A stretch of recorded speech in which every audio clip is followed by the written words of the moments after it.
found this on Ganarum. Ganamir. What is it? Well, it's Synthaholics. In my gravity boots, I'm stuck walking the hole with a pounding in my skull. Ain't nobody knows which way the solar wind blows. Better than a man being blown.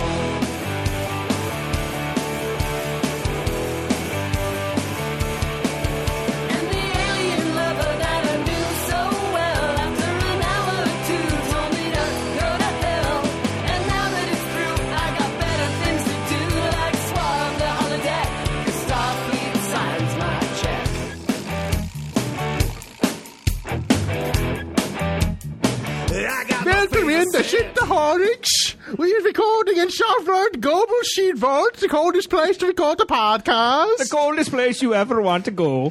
Coldest place you freeze the balls on. Hello. We are in Sweden. the way in Sweden. It's the Seavard Global Seed Vault.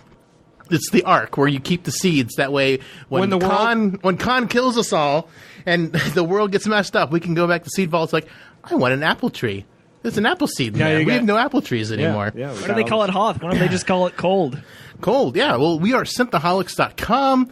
I am David_J_Duncan. The show is at Synthaholic Duo. You can email us at synthaholics@yahoo.com. I'm at Blackbird 2004. I'm Aaron O'Brien, if you didn't know who I was. Ah, you forgot.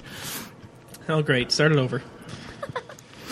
Well, we do have a Patreon. We are Synthaholics.com, or patreon.com/Synthaholics. If you want to join the Facebook conversation, jump over to facebook.com/groups.synthaholics. And today we've got two guests with us. We've got... I'm Josiah LeRoy of the Geekiverse. I'm at Josiah LeRoy on Twitter and at _Geekiverse as well. Thanks for having us. And we've got... And I'm Holly Michelle. I am with the Artful Gremlins. You can find them on Twitter at Artful Gremlins. And you can find me at hollymichelle.iconvoice.com and on Twitter and Facebook at hollymichellev. Well, you should have heard both these lovely voices before because we had Josiah on our Episode 2 and Episode 3 talk, and we've had Holly here on our Halloween 1 episode and Worst of the Worst Part 2. That's right. Yeah, well, welcome. We always love to have guests and that we could all talk about Star Trek together and geek out. Yes. This is something we want to call Trek Noobz because Josiah is brand new. Have you seen the movies? Like the J.J. Abrams reboots. My Star Trek experience would be the 3 recent films. Star Trek Nemesis. I'm sorry. And that's about it. The occasional TV show here and there. But really, this was my first dive in. Like where you sat there and watched it from beginning to end. And knew what I was looking at. And it wasn't like you just caught it walking through the room. Correct. This was sit down, like David was like, Josiah, you have homework, watch this, or you're not on Star Trek Noobz. So I did it. Because I want to be on the show. Well, and and just to clarify, you're a big sci-fi fan. You love all the kind of that world, but just I think it also has to do, Dave, primarily with the age group. I think a lot of people like Josiah's age. You said 90 earlier on the other show. I am 90. So like 90. Yeah, you 90-year-olds normally do not like Star Trek. What is the Star Trek he's talking about? They're trekking into the stars. They're old curmudgeons. It's a wagon train From the Swedish shop at the coldest What spot. is that shit? Oh, man, 90-year-old me is going to be fun. Yeah. Oh, So, man. no, I'm 26, but, yeah, maybe that has to do with it a little bit. I think it does, honestly. My colleague... I mean, the last Star Trek show went off the air almost 16 years ago. Yeah. We're getting a new one, though. So you're like 10. You're like 10 when the last one went off the air. So, I mean, Star Trek probably was barely on your radar, except for maybe the movies. He didn't give a shit. Movies. No, one of my good friends, Pete over at the Geekiverse, he is a huge Star Trek fan. Not as in depth as you guys, I think, but very, very close. We had Pete, who you mentioned on our Grumpy Unification. Yep.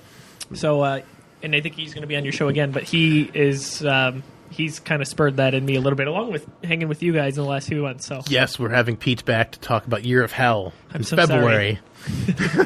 Right. I apologize in advance. And Holly, isn't really a noob to Star Trek. She's been a pro.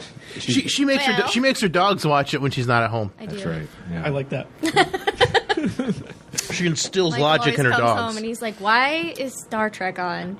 Why Don't wouldn't worry it? about it." Why wouldn't it be on? Yeah, why would it not be on? Is the real Right. question. But much like the previous thing we recorded today, Robbie is not here with us. He was going to join us, and Holly from Artful Gremlins is kind of filling his spot today. So thank you Yes. both for coming. No Although problem. we're here at your place, Josiah. That's right. We're hosting it at Studio 129, the coldest studio in the world. But yeah, you can listen to that episode, Nerds of the Roundtable, and hear a spirited, if not hard, message from Robbie Palmer. Yes, Hard being operative. whether or not it's hard or not, still. I just got that. That's an Easter It egg. may be jelly. That's an Easter egg for You later. said you gotta find it? That's rude. That's so rude. That's an Easter egg for Geeks of the Round Table, so go check that out. The first episode will be Nerds of the Round Table. With That's a right. K. With a K, yes. Nerds of the because Round I came up with that. Table. It was a group thing. That's what it when we're means on the able theme to song. do routines and over teens and the table.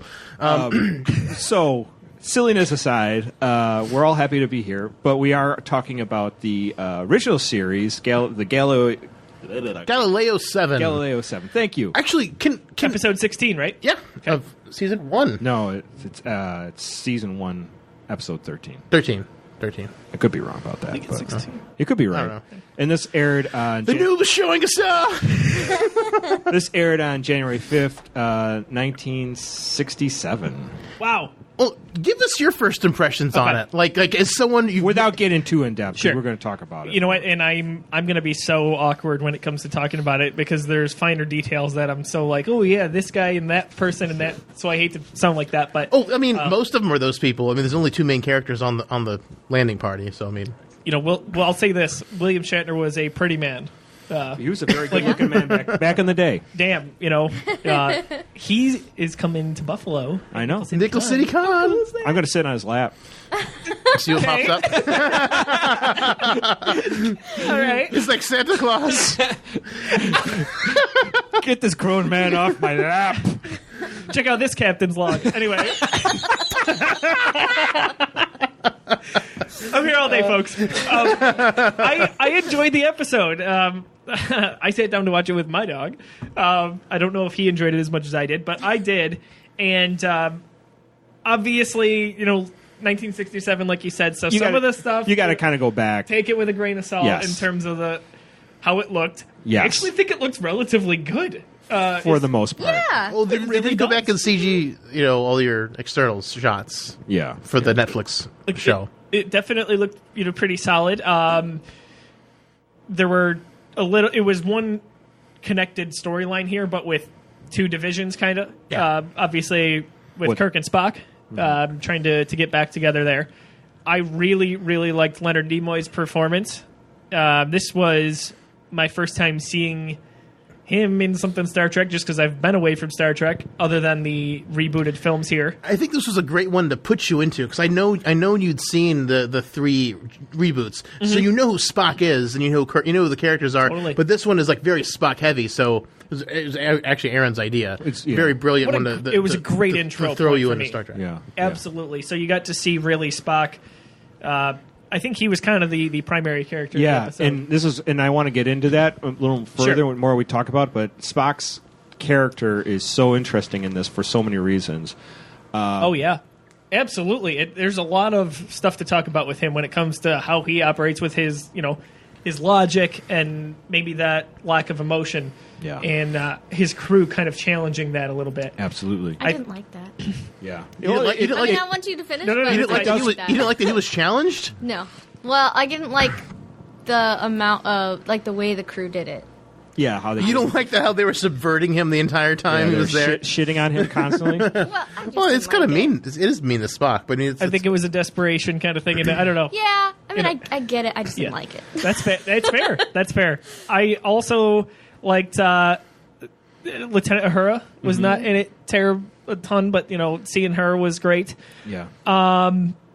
Scotty, like to me, this is great seeing the origins of these characters because I think about it. My base knowledge of Star Trek revolves around this new trilogy that we Sure, have. sure. So it was awesome going back and seeing where do these Where they characters came really from. get their influence from? Seeing Leonard Nimoy and William Shatner in their glory days, so to say. Like, I really am happy that this ended up working out, and I got to watch that. 'Cause Yeah. now I'm into, I'm able to see something else that will just expand my geekdom, if you will. Yeah, Exactly. This is one of my favorite. In fact, when we went back on our favorite shows, this was one of that hit. Yeah, like our first episode, our favorite. This is one of my favorites. Yeah. So, yeah, I think it's the first time I've seen the episode since we did that, though. shame on you. There's 700 something episodes of Star Trek, man. Right. Just real quickly, though, Dave, before we get into it, I just want to bring out the one news Star Trek Discovery that I saw. That, There was something new? Yes, the Toronto-based union, the International Alliance of Theatrical Stage Employees websites, lists that the dates that they're going to start filming up in Toronto. Oh, the 29th. That's I did see that. The 29th is when they're going to start filming. Actually, it says the 24th to September 7th, and they will all be up there. So if you want to September 7th? that's what it says. Through Wow. September 7th. So they're going to be releasing them. Probably. Well, they're still making them. That's crazy. It's kind of typical to Yeah. do Yeah. that as the series progresses. They do them almost like in half seasons or But quarter it's only seasons. like 10. It's only like 10 or 13 episodes. That seems like a long time to shoot for only a couple episodes. Don't know. I mean, if they were doing like 27 episodes, I can see them taking that long. But So they've called the production is called Green Harvest. That's the code name. Star Wars was Blue I was Harvest. just going to say. Yeah, no, I know. Y'all got that blue milk? This Green Harvest. Oh, maybe there'll be lots of Orion milk. It could be. So we don't know. Orions are green girls. I was going to say it sounded dirty, whatever it was. From here on out, just No one figure Mr. everything he Duncan says over here. is dirty. So, anyways, this is the episode starts off that they're en route to Marcus 3 with a cargo load of medical supplies. And a guy with a fruity cape. Yeah, High Commissioner Ferris. Like the Is that the guy that is kind of overlooking Kirk. Yeah. Yeah, just riding his jock the whole He's a time. dick. He's Yeah. a dick. I am Yeah. like, Look at him. Just jettison him. Yeah, it would be great if they did do that. Maybe if you wanted to get him there faster, put him in a torpedo tube and just shoot him there. that actor, he played it like he was the baddie the whole time. Like, he just played it like he had some ulterior Technically, motive. yes, but Like, his motive's not really bad. It's No. just that his motive off. is that he's supposed Well, to. Kirk was kind of irresponsible. It's like, yeah, we're sending them out to an Well, anomaly we don't understand. We don't know what to do to our ships or instruments. And we're on a timetable. Yeah, I mean, it was It was sort of irresponsible on Kirk's. Where did they go? I'm sorry. Okay, Aaron. let me just bring this out. Okay, so they're supposed to deliver Sorry. the medical supplies to the Marcus 3, and they have basically a plague at this New Paris colony. And what happens is they run into a quasar-like, this is what they call A it, quasar-like anomaly. Now, It looked like a quasar with I'm going a to talk nebula about around quasars it. later on because it technically doesn't make a lot of sense, but we'll get into that further. So It looked cool, whatever it was. They're It was ahead very of- green and very cool looking. they're ahead of schedule, and they run into this quasar, and they do have standing orders to investigate any quasar anomalies Like they run anomalies. into. So that's why they send out the shuttlecraft just to do some scanning. So they send out the shuttlecraft. It has Kirk, Scotty, McCoy, Lieutenant Landimer. I gotta love Lanimer. He freezes in the face of danger. Gartano and Yeoman Mears. It's pretty dead on. So they all get on the shuttlecraft and they take off. And I do believe this might be the first time we see the shuttlecraft. I'm not entirely Probably. certain. So this is the first time we see the shuttlecraft. I think so, because I think that's what Guy said when we did the shuttlecraft Where Art Thou. Right. So they go out, and immediately after they take off, there is this huge electrical interference, this ionization, where the ship systems go awry. It pushes the ship, and unfortunately, Spock's like, give me the right reading. the shuttlecraft gets thrown off course, and it loses its bearings, and they can't find out. So they have to make a landing on a planet. Communications don't work either. And on the planet in the center of this. in this quasar-like phenomenon. They'd be dead. They would be dead, but we'll talk about that further. So Rip Trek. So obviously, the High Commissioner Ferris is on Kirk about this, and he says, we have to deliver these supplies, and you've lost these men, and obviously Kirk has to find them, And he makes this great comment. He goes, at least 4 complete solar systems in the immediate vicinity, and out there somewhere is a 24-foot shuttlecraft off course, out of control. Finding a needle in the haystack would be child's play. It's a great line. So I do remember that. Yeah, it's a great line. So there you go. The search is on for the shuttlecraft and if the crew members survived. Gotcha. But I mean, even right when the thing happened to them, like their communications weren't working at all. I was like, it's not good. Right? Well, that always happens. It's like when your cell phone loses service. Oh, The man. worst, you know? Yeah. Just like at the studio, I don't. So mine is fine. I don't know what you're talking about. So the Galileo is forced to make an emergency landing on Tarsus 2. It's a lone planet in the heart of the Murasaka 312 star system, where the quasar is happening. So Scotty tries to make repairs, and then he sends out the 2 dudes to go see if there's anything outside. Yeah, he goes, go look and see if there's anything alive on this barren rock world. So you do it. Scotty basically says that they've lost a lot of fuel, and they would be unable to reach escape velocity off this planet with the fuel that they currently have. So, isn't there fuel antimatter? Wouldn't that just cause massive explosions if they were just leaking? Dave, they don't have it worked out yet. So, are they talking about gas? Talking about like plutonium? Like what fuel are they leaking? I don't know. Smarty pants over here. So they have to lighten the load. So they're trying to decide how they're going to what they can. 3 adult males need a GTFO. Let the Yeoman stay. She's hot. Yeah, that's basically it. She was attractive, by the way. And she wouldn't be enough weight to get off. You'd have to give She's a stick figure. Right. you'd have to give 2 women and then 2 men. That's too many people to lose. Yeah. That's unacceptable losses for 7 people on the ship. Yeah. That's right. I agree. So while they're out looking, She was around, there for eye candy, most definitely. Absolutely, she was. Latimer and Gaetano gets hear these strange grinding noises, and then through the dense fogs, and the caveman-like creatures attack them. Giant cave. They're like giant caveman / bear apes kind of thing. bear ape, man bear ape. Thanks. And unfortunately, Latimer is hit in the back with a giant spear. And Spock cannot stop talking about how awesome in the spear is, and comparing it to the American Indians bow and arrow thing. Right. Awesome. Right. Spock is just amazed. Meanwhile, just before this even happened, Spock is strong. He pulled that thing out with no problem. oh yeah, Spock's a pretty strong guy. That's all that styrofoam. The lifting weights.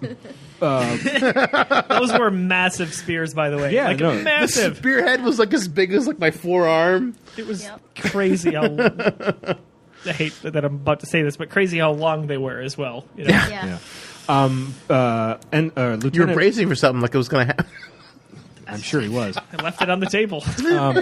Lieutenant Boma, though, the whole time has been giving Spock grief even before the attack happens. Kind of not like. What do you do, Spock? Huh? How do you get out of here? Because he, allocates. He's like, we're gonna have to pick people who are gonna stay behind, and Right. I'm going to pick straws, and he's like, gonna "Well, piss I you will off the come most? at the reason logically. Well, logically, you 3 aren't the main characters. You're going to stay behind." You have less experience than me. You are not a commander. He's like, "I am more fit to pick than random chance." Which, I mean, I give it to Spock. I mean, he is probably more fit to pick. I love that slight arrogance, though, that he doesn't understand that he is arrogant. In Who, Spock? Yeah. And Yeah. Well, Spock doesn't know he's coming off. And it's the funny thing with Spock constantly is that he comes off like he's being a dick, but he's not really being a dick. He's just saying it as exact as possible, and he doesn't take into account that People have feelings. people have feelings. I don't care if do it's going to that piss you off. I'm going to sometimes. say it because it is logical. Yeah. And I like that. No, about him. it's refreshing, but it's also if you got to be around that constantly, you'd be like, What the fuck? "Come on, dude." You I know, seriously. And I think seeing Leonard Nimoy, get this role out, because that's obviously what he's known for, enhances my love of Zachary Quinto in the remakes. Yeah, because he really tried to nail that and make it his own. And it is his own. Yeah, And it yeah. kind of harps back a little bit to what we saw on a lesser degree of the Joker. These actors always think that they have to knock it out of the park and make it their own, and in a way that's so crazy out there. And Zachary didn't have to do that with Spock. But Zachary also had the huge fortune, luck, whatever, to like have Leonard Nimoy himself tutor him to be Spock in the first 2 films. This is like he was on set with him, like Quinto and him like thinks of him as like a father, I think, almost. But they got really close. There's another thing together. about it too, is like when you go see a band and a band plays a song, a cover song, I do not want to hear the note for note version of that song. I want to hear that band do it. A take on it. They do it. So if you're going to do, a song by a famous band, I've seen bands that play it note for note and everything's right there, but it's like, I could have just popped on the. That's what I like about Metallica, their garage album. Like it's all covers, but I mean it's Metallica. I agree more. I think Metallica that's kind of doing it such their own way. When you hear a cover, you're right. You don't want to hear it string for string because that's the original. Yeah. When you hear a band that has their own sound, it's very well established, and they make it their own, and they do it in a good quality way. Right. Sometimes you like it almost better than the original, right. and you appreciate it so much more. And I couldn't agree more. And that's what he did with this. That's exactly what I'm saying. Exactly it. He took it. He obviously went with the feeling of it, but he kind of went in his own way. But that being said, Spock is having a hard time connecting with these with his crewmates on the shuttlecraft. Isn't it his first mission in charge? Like it's his first time where he's really been in command in like a stressful situation. Right. This is at least that's where McCoy, I mean, like, I'm sure McCoy kind of gives him like, this is your big chance. This is your big chance to show. I'm sure he's been Kirk's given a command probably before now. I guess maybe. I mean, I don't. I did recall that what you were saying, Aaron, with the. This is your chance kind of thing, like almost like, hey, you can rise up the ranks, and I never saw it that way until he mentioned that. Yeah, and a lot of times that's what happens, and you hear the stories is that like they get this this bad thing that happens, and the commanders or whoever's in charge turns it around and saves people, and then they get accommodation and promoted. So. But Spock's not really aware. I mean, he may be aware of that, but he's not. That's not what he's thinking on. I also love, I'm neither, excited by the idea of command, nor am I frightened by it. It just exists. Yeah. The thing is, with his role, that is what it is. And the interesting thing about Spock is always that you always have to understand he doesn't have an ego behind it all, or at least his ego is diminished enough that it doesn't bother him. So he's not driven by his ego. Right. So when Bowman is coming at him sideways about stuff, he's like he doesn't. The fact that he's challenging him, he's not angry that he's challenging him. He's more angry that, or not even angry, he's just like, you're being irrational because I'm in command. There's nothing to talk about here. Yeah, just do what I say, I'm doing everything the way it needs to be done because this is how we're going to survive. This is going to give us the best opportunity to do that and accomplish our mission, Exactly. Or at least what he just carries out is the most logical, efficient way, which may or may not be true. But so... they take Latimer's body back after he's been killed. Meanwhile, obviously back up on the Enterprise, High Commissioner Ferris is just giving Kirk flaunting his little bitty cape. It's like, my cape is better than yours because you don't have one. I'm like, who is this guy? And he's obviously just there to just grind the wheels of aggravation and like that this has got to happen to make you feel for Kirk. He's the Tarkin to the Krennic from Rogue One. Yes, exactly. Exactly. He's just there to make you. I mean, they could have done it without him. Just that Kirk knows he has to leave in like 24 or 48 hours or whatever it was, the time period they had. Kirk would have bent that a lot more without someone looking over his shoulder, though. But that being said, is that having Ferris there and constantly needling him is just it's aggravating, but it's also makes it compelling to watch at the same time. You're like, oh, just shut up, Ferris. He's trying to save his friends. He's the vessel that keeps that show moving in the motivation behind showing the leadership for Kirk. Exactly. A little bit. Yeah. Otherwise, Kirk plays a little bit less of a significant role, I think. He does. In this episode, Kirk is not very prominent. I mean, other than just him having to deal with the guy. Yeah. I love some of the acting when it came to being frightened, like you kind of portrayed earlier, like just the looks on some of the actors and actresses' faces, I think were very good. But Not as cheesy as I had The guy just anticipated. like the rock, the man bear. Yeah! Like, you can get up and run away, run back, and you run can away again. You can, this thing called zigzag, or you could press your back against the wall and just be a sitting target. I guess the set wasn't big enough, probably, for him to run back and forth for the camera to track him. I was don't waiting know. for a fantastic scream to come across there. Like, No, the scream happened. It's just that he had to get hit first before he got screamed. I'm gonna go with the poor direction because there's a part where they're in the ship and they'd all just like, well, first the female does it. She like jumps on the floor and she's like looking up at him, pleading like no, and then like 2 of the other officers do it later on, and it's just like, okay, you don't have to throw yourself on the floor. Oh, You- yeah. I know what scene you're talking about. Yeah. And that, it's funny because it's weird, and we've talked about it sometimes, that the original series has this very silly Overacting type. overacts for the 60s. Like, you'll see it in like early Batman, the 60s Batman. Great. But you see Campy, but on purpose. and I think it has something to do with also like on stage acting. Mm-hmm. I think it has a lot to do because I think a lot of these people came from The stage, yeah. stage, and that's how they would like perform if they were going to do like Pippin or something like There's that. a You know, big Well, sure, but I mean, you gotta over exaggerate so people in the far back can see it. TV was an evolving medium at this point, though, when it came to series like that. Obviously I guess that's it had true. been around for some time, but really, But Star Trek was one of the first things that actually came up in color. I mean, that was one of the selling points of Star Trek. Is Sure. that's why their uniforms are red, yellow, and blue, is because those are really vibrant colors, and that's why Star Trek the original series looks the way it does. Mm-hmm. All the shiny buttons, because it was like the selling point of the show. It was one of the first shows to be broadcast in color. it looks good. I know, like, now if we're like really Jaded. comparing it, like, it's obviously, you can tell it was from the 60s, but like, I can get behind trying to get that perspective and saying, "No, this looks good." Yeah. it doesn't look bad. I mean, the probably the worst part about this episode is The Galileo 7 shuttlecraft itself. Actually, the It's really- Galileo doesn't bother me. It's the creatures, the ape men. Mm-hmm. Oh, and, for sure. and the rocks and stuff Yeah. like that. It's such an easy. It's a set, and The best part of the Galileo shuttlecraft itself is the back of it. I love that weird landing gear that comes off the back of it. Yeah. That looks really legit. I don't know, I like the phasers a door. little bit. I think those the were door's cool. Yeah, I like the Like doors. opened at the bottom and then Yeah. it came up. Sure, absolutely. I mean, interrupt, but No, all good. You got to interrupt us more Yes, you do. because we will interrupt you. Need to, that's what you need to do so you can get your voice heard. Yep. So Spock obviously is dealing after Latimer dies, and he's talking about how the weapon was well made, and he says, and Bowman gets on him. He says, "My concern for the dead will not bring him back, Mr. Bowman." you know what though? That's like how I feel about death. But I can appreciate so the I art. can relate to that. Like, Some big man bear Worrying about it pig doesn't had to change carve this out. Super cereal. but like, you're trying to get off of a planet, and your people are dying, and you still have this big problem that you have to solve.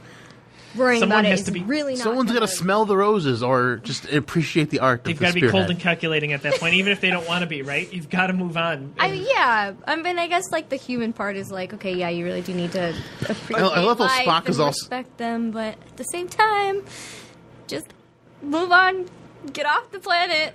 Yeah, just get off the planet. Nobody else has to die, but they do have to die. And Well, it's lucky because they need to lose that weight on the ship. yeah, That was unfortunately my thought. right. But so they say basically that they're ready for Latimer's funeral, and Spock has no interest in doing the He's like, funeral. I got shit to do. Yeah. I got orders to give. Logically, I got I to look have over shit I Scotty's must shoulder do. and make sure things are working. So they all go out and do that. They do the funeral while Scotty and Spock are in there trying to repair the ship. And they had reduced the weight to about an extra. I guess they still only have 150 pounds still left to offload the ship. Meanwhile, Kirk has ordered that his shuttlecrafts that are searching. They've tracked down that is the Tarsus planet and where their last communication was, and that they're basically taking shuttlecrafts and they're literally going and flying around. I love how nothing else is affected by the thing the way the first shuttlecraft was. Right. Well, the shuttlecraft was knocked off course and crashed on Tarsus, so there was damage in the crash. So, Well, but I mean, it didn't have control for a long time, though. I mean, it lost control like on the edge, and it got sucked into the middle. That's what it seemed like it looked like. Yeah. But now the Enterprise flew to where the planet was, and now everything's working more or less fine. well, the Enterprise Well, I is mean, a much bigger ship. They're not able to scan or search or communicate. Yeah, but the and shuttles are still working. They're having issues with the teleportation, Yeah, the transporter. So, I mean, they are having their issues. But Yeah, no, there's more issues there, but the issue for I think those shuttlecrafts are working because they never took off. Like they were still in the shuttle bay, so they never had an issue. Like nothing happened to them. They were they didn't get damage from the crash whatsoever. So from there, they again hear the stone scraping, and the monsters are obviously going to attack again. Once Boom, boom, boom, and they start hammering the top of the shuttle with a big rock. That happens before, but Spock decides that a show of force would be a good way to scare. But don't kill them. Don't kill them. Because Spock says something about how, I'm just amazed at your capacity just to want to kill things. Right. So he tries to I thought scare. you were peaceful people. He tries to scare him off, and he does scare him off with firing the phasers in separate directions, so that they scare him enough that they run away. right. It's like, our stick's bigger. beware. They may be frightened now, but they'll return later in greater numbers. Right, exactly. They might return in greater numbers. So Are they sand people? they may be. They cover their tracks. Sand people right in single file to cover the tracks. It'll lead them home. So they go to they unfortunately he sends another guy out to do watch by himself while they're still making repairs on the shuttlecraft, and that person's never gonna die. Gartano unfortunately he doesn't make it as well, and He pushes his back to the rock and just takes a punch to the face. I think it's a spear to the face, or no, it's in his back when they find him, right? No, he's he's the guy laying that on a runs rock. off. Laying on the rock, that's right. Yeah. And then he just pushes himself back to the rock and is like, please don't hurt me. I'm too pretty to die. He doesn't run off. He was told to stay put. Yeah. And then they He did stay put. converge on him, and he backs into a corner, and he's like, "Meh." That's what I was referencing earlier. It's like that really, really long time where it's like, all right. Could you run? All right. Could you dodge? Right. You know, It doesn't look like he's that fast. The guy took 10 minutes to walk up to him. And he stands in one spot, and he gets 6 I spears love how thrown at him, and they all miss. They're all I love how he ridiculous. his hand gets hit by the rock and his hand's crippled. And he's like, I can't use my hand. Then he falls down. He's totally fine. He's trying to climb up the rock. It doesn't work. Turns around. He's petrified. It's like, no. It reminded me of, well, you know what? I'll say this. When Spock kind of said, you're staying behind, there was a little bit of emotion there because, okay, this guy's getting fucked. I know how to get rid of that extra 150 pounds off that shuttlecraft. Like, go patrol. Spock goes like this, sizes him up. You look like you're about 170 pounds. You will stay behind. No reason. Just saying. It's like Live long and prosper, though it won't be long. It's like that meme where they've got the 3 red shirts and Kirk's pointing up like this, and the meme says, "Go, please go dig 3 graves up there. I'll explain later." Yeah. Right, exactly. Oh, pencil your names in on this. Although Gartano was a yellow shirt, so no red shirts got killed in this. No, that's true. So I guess Scotty was know your only the red favorites shirt. No, Well, Scotty and the woman, but I mean, Yeoman, they're not going to kill the Yeoman hot girl. They shouldn't. That's right. They Nor should should not. they. She had a really big chickenpox scar, though. okay.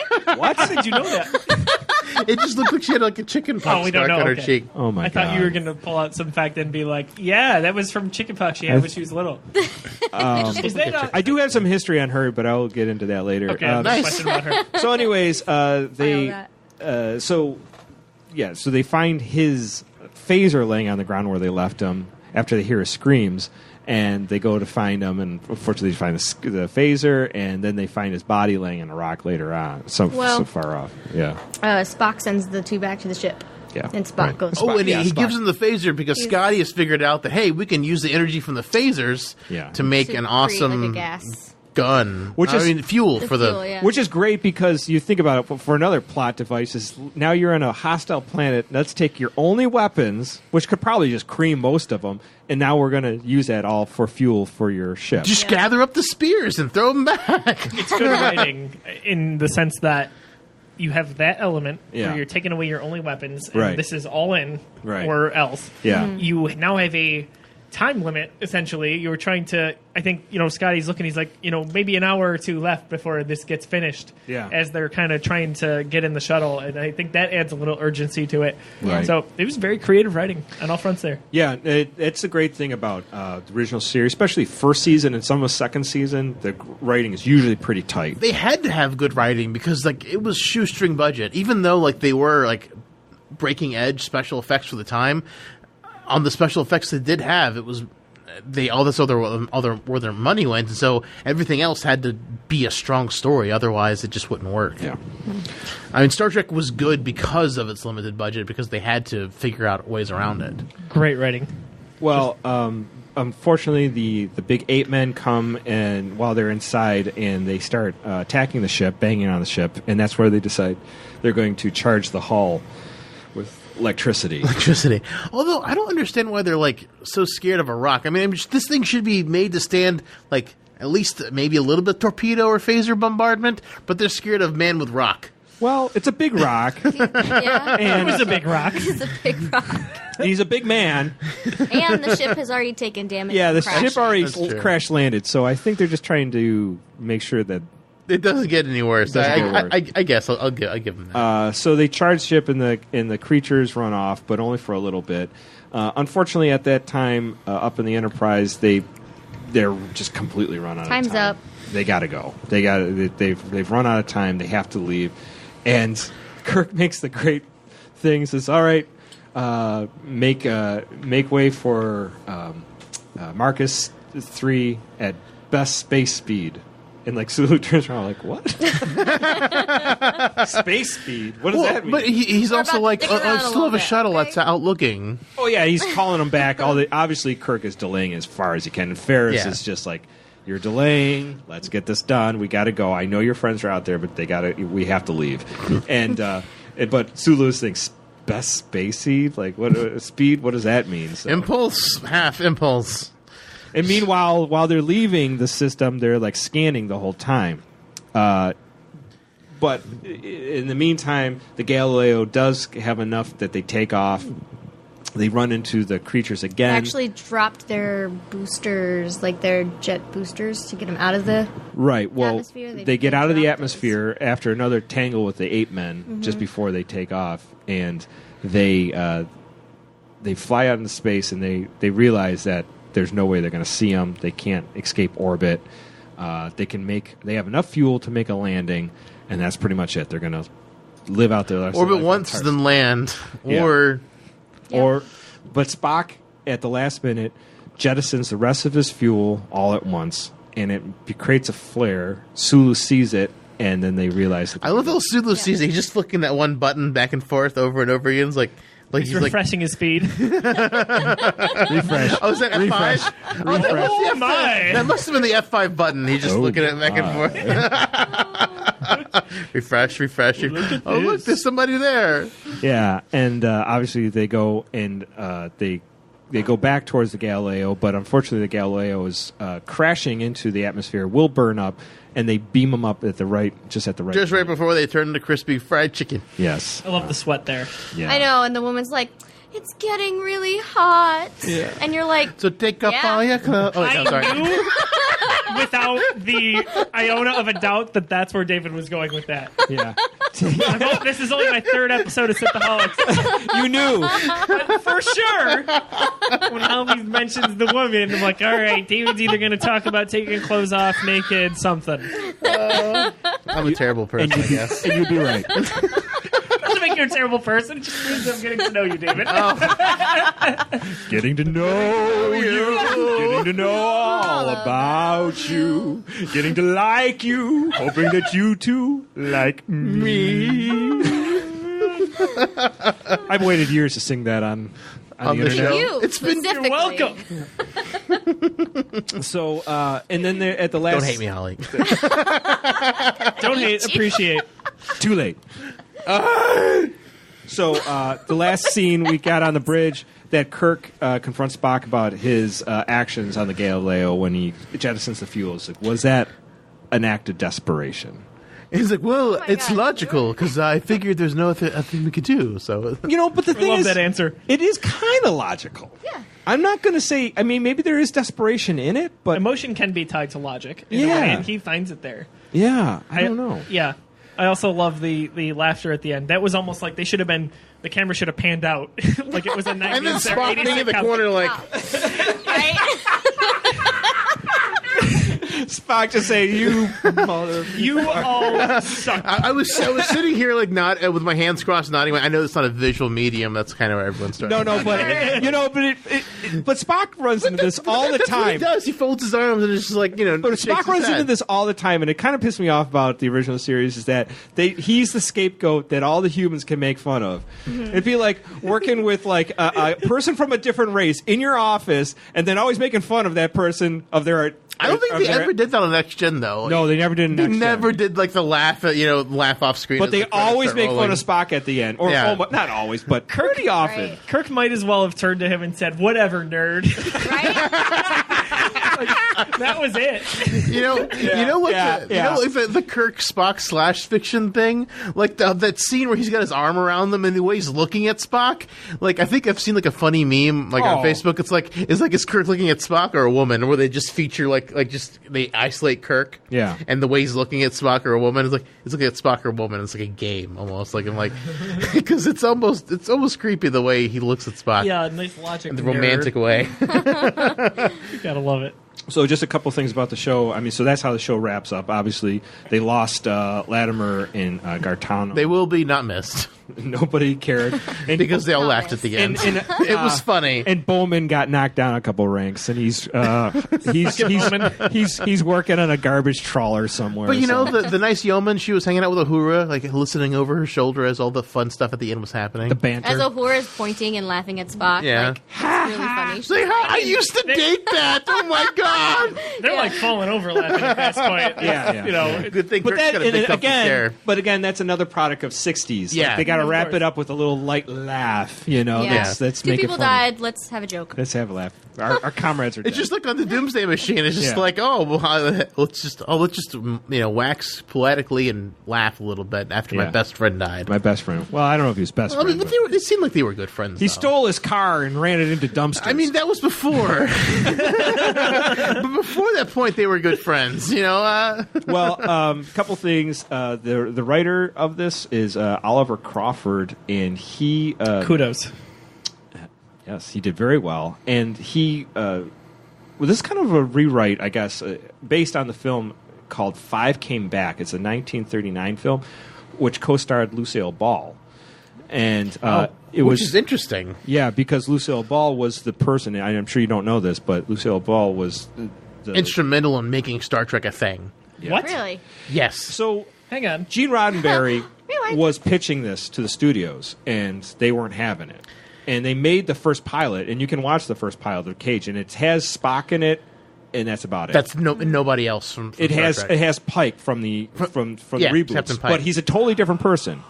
And Spock comes in and goes, "Captain, I'm home." Captain, where are you, Kirk? Chase my sniper. Well, no, the studio. Beat the fight to Benjamin. No, That no, makes no, sense. no redhead. There was a blonde and a brunette in the original pilot. Not a redhead. I thought it was. Anyways, it doesn't matter. But what it comes down Oh wait, to, no, there was a redhead. there was I head. was wrong. It's fascinating, though. But so it got rejected by the studios. They said it's too cerebral. Nobody's ever going to get this. So- and they passed on it. Because she was head of Desilu Studios, Lucille Ball. she picked it up, and she convinced them to let them do a second pilot. And she was like, "What can I do?" Like she would like sweep up the set and try to get the stuff off the set so they could Holy do reshoot. crap. She was instrumental in getting Star Trek on the air. She was the first nerd. Like she's without her, awesome. without her, we would not have Star Trek. Yes. There's actually an episode of Enterprise you should watch, Carbon Creek, where they're watching the Vulcans crash land on Earth in like the 50s or 60s or whatever, and there's one point where it's like, I can't go out tonight. I have to watch I Love Lucy. Stop it. Yes, it's a flashback to a thank you to Lucille Ball. One thing I've liked about Star Trek in my obviously relatively limited exposure to that is that it's in our universe. Star Wars is kind of all off on its own. It's different universe, totally long time fiction. ago. We don't know anything about exactly. it. Exactly. Star Trek has these elements. Perfect example is Beastie Boys. Mm-hmm. Like that's classical music. I love that reference. Yeah, it's I love that reference. Classical music, right? That's fantastic. Yeah. I'm so happy you shared you guys about the Lucille Ball stuff here. Yeah, so she was in this movie called Five Came Back, and it was about a plane that crashed in the jungle and how they had to take the plane. The plane had to take off again and save the people. Oh wow, that's cool. So the other thing is the same writer, Oliver Crawford. He wrote "Let That Be Your Last Battlefield." The guys with the half white, half black. faces. Yeah. I just recently watched that. Oh my god, what a great episode! It seems so silly when you watch it, but it's just like, oh my god, it's just so heavy. Yeah, it just hits you, and it's obvious to anybody. Yeah. When you watch it, what it's talking about. It's so great. The thing is, like, the guy who played in the '60s Batman movie, who played the Riddler, is the one of the. I don't want to call him a villain, but he's definitely like a kind of a bad guy. He's sort antagonist. Of like, yeah, there's these guys that they pick up, and one guy has Antagonist. Protagonist. But the one guy has a black face on his left side and white face on his right side, and the other guy has the opposite. And they're completely hate each other. They're at war. They had a war. And it's kind of making a comment about race relations in our world. And it's phenomenal. And it ends. Maybe we should do that as the next Trek Noobs. Yeah, but it's I like very the other one interesting. you mentioned though, with Lucille. Oh, the reference to Carbon Creek. We did talk about Carbon Creek before. All right. Well, anyways, it's been a year. It has been a year. We can revisit The that. Noobs, I'm the only noob really, but Yeoman Mears, who we all loved and adored on the shuttlecraft, she was actually the daughter of Ridgway Callow, who was the director of Gone with the Wind, and she appeared on that as in the film of Gone. She was actually in Gone with the Wind. That's awesome. That's so crazy. Yeah. So there you go. Jeez. Couple fun facts. Couple insights. So things you never knew. My mother-in-law is a huge Lucy fan, so I'm going to have to bring that up. Yeah, it's interesting. So we got our two guests here. I want to get your takes on this. So why don't we start with Holly? Like, you obviously you're more familiar with Star Trek than Josiah. You've seen it before. You're familiar with Spock, but like, what was your takeaway after watching this? Well, I've always liked Spock. The fact that he uses his intellect to make decisions is always, I wouldn't say inspired me, but I like that. I live with anxiety, so sometimes I can't make a decision, and sometimes I need to use logic to get through an issue. And so when he's kind of like, okay, I understand. Sometimes you have to be emotional, and you have to use, not just your brain and your logic, but your feelings. That was cool. It was interesting to see Spock like that. It's an excellent character study. That's the greatest part about this whole episode for me. You get a character study on Spock. Yeah. It's like he's wrestling with his logic, which he's obviously that's paramount to him. Mm-hmm. Sure. Yeah. And he just I've made every choice exactly the right way, and things are still worked. going wrong. Yeah, which is Right. interesting because that's how I live my life, and I'm like, everything I've done is right, but everything's falling apart. Right. Yeah. Vladimir got killed. Why would Vladimir get killed? Parallels. That's a great point with Spock. so. I think you have to have balance. Or Yeah. everything in moderation, right? Which Yeah. is the funny thing about that you say that, Josiah, is that the great thing about Spock, and a lot of people, I don't know if anyone thinks about this, but Spock has been around, his character has been around for so long that we see a huge arc where he decides, and when we get to Star Trek 6, he says logic is just the beginning. It's just the beginning of knowledge. Yeah, it's just the beginning. It's not the end all be all. So at Star Trek 6, almost at the end of his Spock career, we kind of see him saying like, yeah, logic isn't great, but it's not the. You got to get past it. So we see this wide arc of Spock becoming who he is and it's so fascinating. That's such a great point. I love Star Trek 6, but I didn't think about that as like a paragon or as a juxtaposition, antithesis to this. Yeah, between the two. That's really cool. And the great thing about Spock or Leonard Nimoy and Spock being put together there is just that they're so like not only do we see the exploration of the character, but over the years, but like when you see Star Trek 6, and he's older and the crew's matured, you got to remember all the stuff that they did before. It's almost like man, all the stuff they went through. The Galileo crashing on Tarsus too? Yeah. And they were going to leave their asses? They're crazy. What? And then the whole logic is not to be is the beginning of knowledge is he's also trying to teach basically his replacement on the Enterprise, which is a huge disappointment. But anyways, but Kim Cattrall though. It is Kim Cattrall, so that's nice too. But yeah, so that's interesting. Josiah, you are familiar with Star Trek, but you're not as familiar with the original series. When watching this and walking away from it, what were your initial reactions?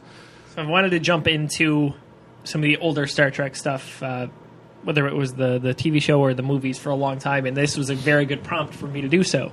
Okay. Pete gave me homework last year to go see Wrath of Khan, and I was like, yeah, whatever, teach. Whatever, dude. Whatever, teach. Whatever, dude. Lame. David's like, hey, you got to watch it, and I watched it. Wrath of Khan is great.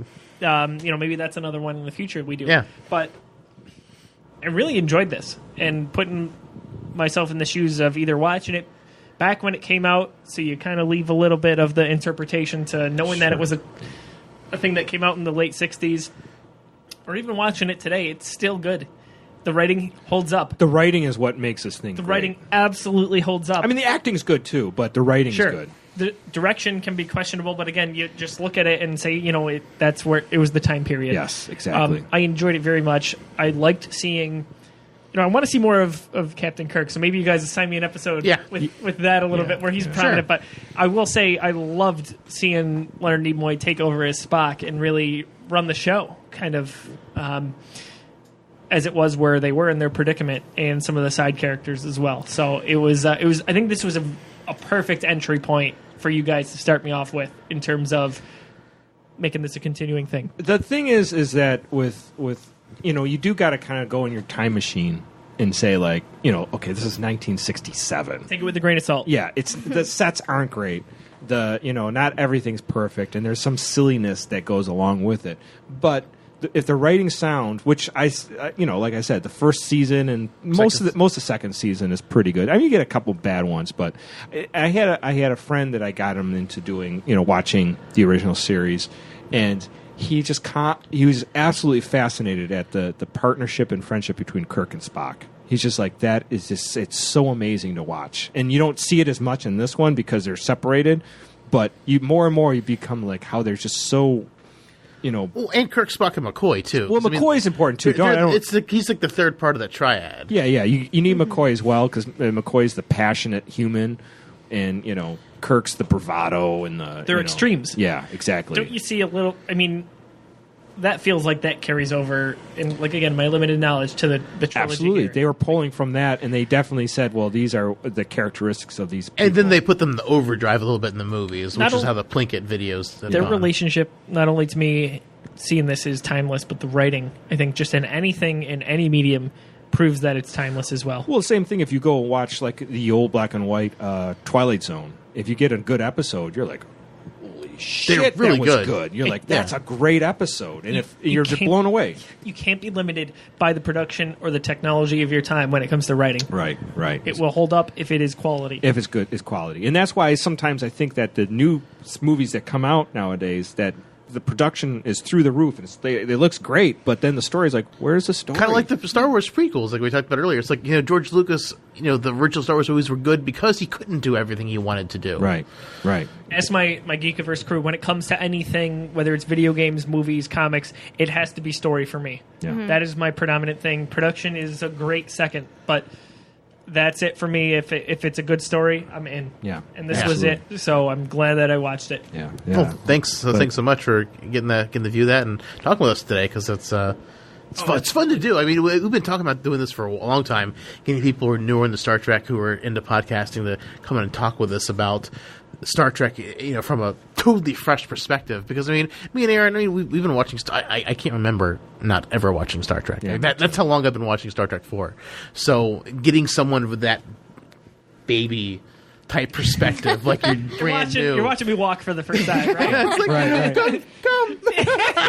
Baby Josiah, he's walking. Your first viewing, it's just like you're a blank canvas for what Star Trek is to you, other than the movies, which is its own thing. It's awesome experiencing it with you guys, because correct me if I'm wrong. It feels like this is Star Trek's your thing. Obviously, your podcast, but I'm saying A little bit. in terms of It could be a problem too in my life, but I'm not going to talk about it. that's a given. That's your favorite in any sort of fiction. It's pretty high up there. If Yeah. it's not. It's definitely up there. I mean, I modeled my facial hair after Klingon. I got long hair like Worf. I just got Klingon weapons for Christmas. I grew up wanting to- I grew- It can kill people like Klingons. Yeah, There you go. I don't know. I mean, I grew up wanting to be Kirk. Kabla! I literally wanted to be Kirk growing up my whole life. I was Obviously, it's Star Wars for me, but Star Trek is really jumped up that list in the last few years thanks to those reboots. Yeah. I mean, Holly, are you? What is your thing? Where does Star Trek fall in that for you? Well, I was homeschooled, and our family, So was I. we I was didn't too. do a lot of. What is happening? I was That not. never happens. Never. I was not. Majority homeschoolers. Right? Wow. Oh, just for high Fate is weird. All right. just for high school. I for feel me, like I but- joined a cult. One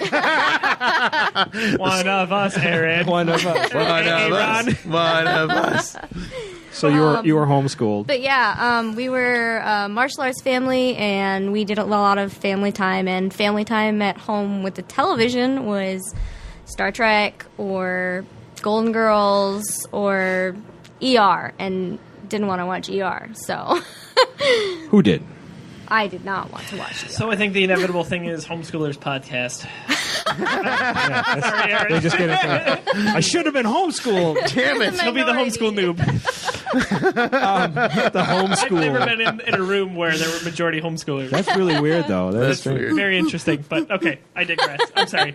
Dave, obviously, this is a great episode, but anything you want to shoot out with that? I love it. It's a great episode. It wasn't on my top 5, but there's over 700 episodes of Sure. Star Trek. It's really hard. You should to rank them all. We've thought about it, but There's a too website hard. that ranks them all. I don't know if I would it. agree with them all, but that would. We'll sponsor it. and everyone just By the argues. No. That would be a 700-minute episode if we only gave 1 minute to every episode as we trying to rank it. Yeah. Damn. Well, when you put it like that. I don't think anyone will listen to it. But Oh, you did the math. If somebody watched, the math, if you did not eat, sleep, drink, go pee, unless I guess if you had a catheter. if you catheter, were yeah, if you had in the if you had a hospital, catheter, you laid up. and didn't have to get up to go to the bathroom, and you could if you put on every single episode of Star Trek and the movies, you'd be watching Star Trek for a month. Okay, I can Straight. do that though. I thought you were going to say a few years. Right? No. Every single. I'm probably. This is no sleep. no sleep, no food, no pooping, no taking a break. Like not skipping the credits. Like, Pooping is a deal breaker. For most, yeah. well, you could have an anal catheter. It works. Okay. All right. You talked me into it. Double catheter. Like, Where do you sign me up for have that Yeoman feed you food so you can stay alive and bring you water. Yeah, You're going to Yeoman be my mirror. yeoman. Yeoman mirrors. And then you cannot stop watching Star. If you watch this for a month straight, you could probably get through all of it. But that's you I'll die see y'all from in March. You die from not Right. sleeping. Which Star Trek actually did an episode on that. It's not a great episode, but I thought it was interesting scientifically. It's like if you don't get enough REM sleep, you will die. It'd rank in your 600s. Yeah.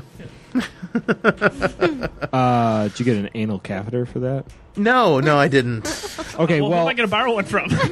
I know. I've had regular catheters, and I promise you, prostate exam is nothing to a catheter. Okay, so with that being said, is there anything else that you want to bring out about Galileo 7? It's a great episode. Watch it. Be like Josiah. If you've never seen it, you should watch it. You should watch it. Netflix. My Netflix. question is, why do they call it the Galileo 7 when only There's 5 5. of them returned? 'Cause only 7 5 went down. 7 went down, only 5 came back. But it's But they can't call it Only 5 Came Back because that was the name of the movie they copied it from. Yeah. Duh. It's like in Star Wars. but it just seems stupid to call it the Galileo 7 when 2 died. Maybe 7 was also the designation of the ship. It just says Galileo on the ship. Okay, so Well, in the inside, in the small... Maybe. It's the 7th Like in the one. seats, there are Yeah. little 7s. There's 7 seats in the Galileo. No. makes sense it'd be 8, but I think it's 8. it's like the minivan of space. The Galileo Caravan. Yeah, Right. caravan. I don't know. Caravan. The Partridge Family. Oh, it just bugged me that it was the Galileo 7 and So- 5 returned. I don't know. 5 only came back. 2 came back as Gauss, though, so that's fine. Well, they were going to call it Galileo 7, but 5 came back, but that was too long, They so could they have cut called that. it the Galileo. They Or the could've. Galacinco. But why the Gallo Cinco. Oh, shuttlecraft were out there. Gallo They could've called Crasho. that. They could have called it Oh, shuttlecraft were out Galacia Yeah. never. but then they would have copied my episode, so that's fine. Or it could have been called the Big Hairy Ape Men from Tarsus too, but Man-bear apes. oh man, Gigantic S spears. gigantic dingleberries hanging off. Oh, their man. asses. They had big old dingleberries. They're huge. Oh, that was what they used to make those big. Yeah, what was Spears. happening? That's See, I don't that's how think they I would attach the watch spearhead that to it. See, Babe was like, you gotta watch the... You have The to watch Dingleberry episode called 7. Dingleberries. I'd be like, dude, I like you. I'll see you next month. Not doing it. No, We're screwing no. geeks around. I mean, nerds of the round table. It's gone. We're not doing anything No anymore. I'm out. I'm done. So Good night, everybody. good night. About the quasars. Interesting yeah. about the quasars was in 1960s they actually discovered quasars for the first time. What happened is they first turned on radio telescopes and looked into the sky, and they would get radio waves that would bounce off the sun, the Milky Way, and some stars. But they would get these crazy like readings that they couldn't understand. That it was basically it would seem like they were flashing at them, and they couldn't understand what was going on, and they called them quasi-stellar objects or quasars. So this was the 1960s. They didn't know what they were. They had no idea. So this was the first time. So 1967, when the show came out, They were still new. they had no idea what quasars were. Like besides just this extremely unusual phenomenon, Which is why Kirk would obviously need to study it. So, and they even wondered if was this like an alien civilization that was like somehow communicating. They that's how they didn't understand what this was. Yeah. So in the 1980s, they agreed that these were actually active galaxies. Now, here's the interesting thing. So, as obviously we know what the Milky Way galaxy, it's a big spiral spinning around, and in the middle is a supermassive black hole, and that's what keeps us, spinning in the circle, and all our planets, the solar system, staying in that same area. What a quasar is the same idea, except we're seeing it on a slight angle tilt, and we're only seeing parts of it. So, only that light is we're only seeing parts of it, and the parts that shoot out in different directions. So, think of like something that shoots up from the north and south pole of the Milky Way. Yeah, it just shoots out this crazy Stream. fireworks show. Right.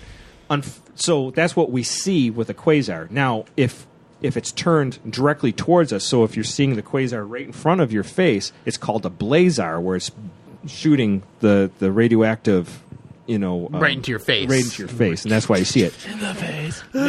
Right in the face. Sound like you're naming members of the dodgeball team. We are. Exactly. Blazar, quasar, and pulsar. Now,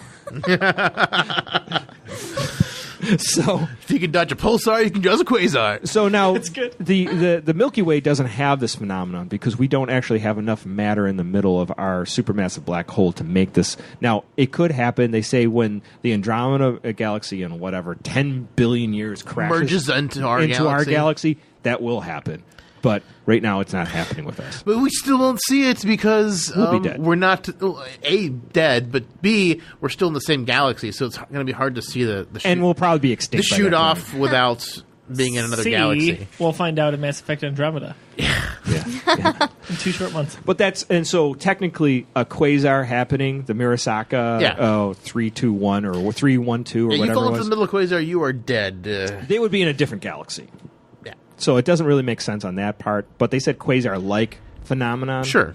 So who knows what the hell. I would have never questioned it. That's what we do at Synthaholics. We question the facts. A little bit of facts behind the fiction. So anyway, so there you go. I love this episode. This is a great episode where you get to see a character study on Spock. It's because Spock is probably one of the most quintessential characters of Star Trek. Most well known, probably even more well known Than Kirk. More well known than Kirk, yeah. Yeah, and it's great to see it. So I love seeing him.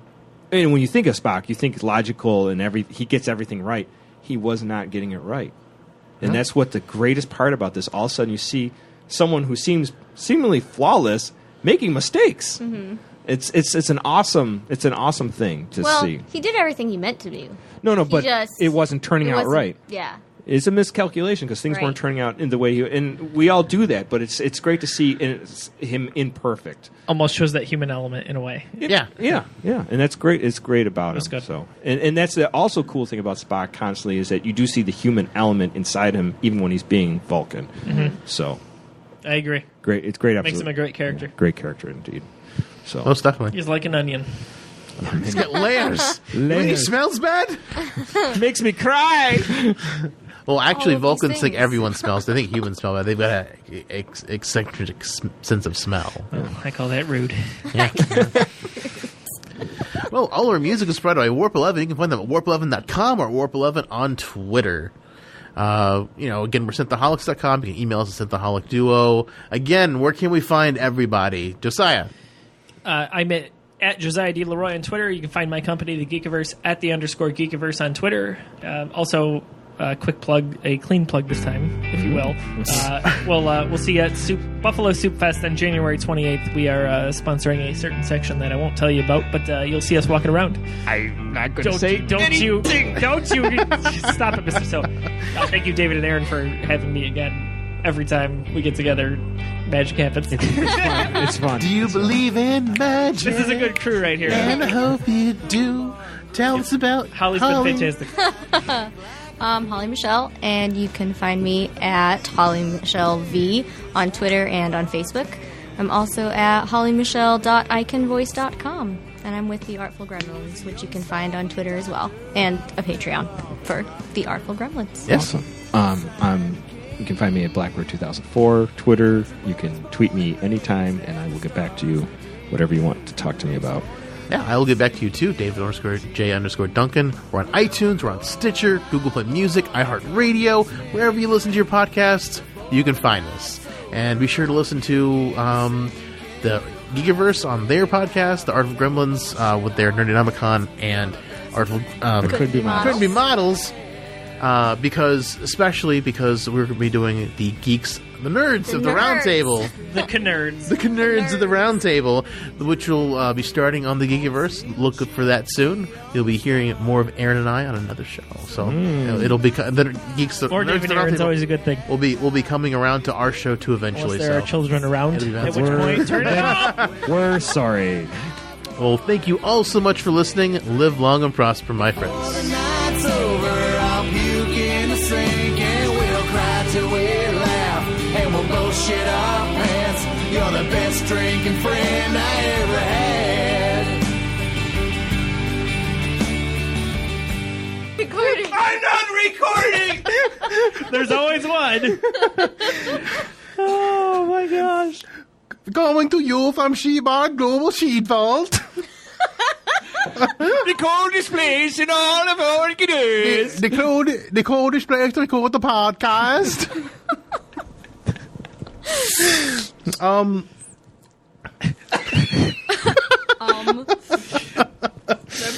Geekiverse. Yeah, work that one in somehow.